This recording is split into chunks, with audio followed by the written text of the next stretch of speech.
আসসালামু আলাইকুম। আমি আপনাদেরকে আজকে দেখাবো যে আসলে বাংলাদেশের যে বাংলা কিবোর্ডটা আছে, রেডমি কিবোর্ড, এটা আসলে তাদের একটা সিকিউরিটি না।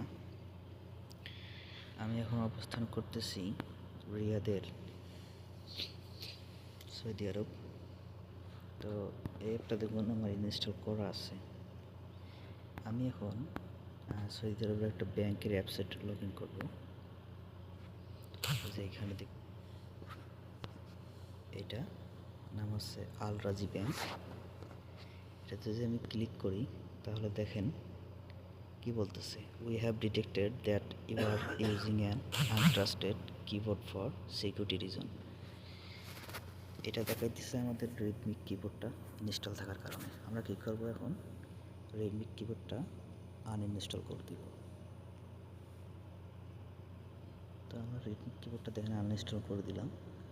আমরা কী করবো, আবার আল রাজি ব্যাংকের অ্যাপসটাতে লগ ইন করবো। এই দেখুন, ক্লিক করে দিলাম। এই দেখুন, ক্লিক করে দেওয়ার সাথে সাথে কিন্তু আমার এখানে ইন্টারফেসগুলো চলে আসছে, এখানে সবগুলো। তো দেখতেই পাচ্ছেন আসলে রেডমি কিবোর্ডটা সিকিউরিটি না, ফোনের তথ্য চুরি হয়ে যেতে পারে।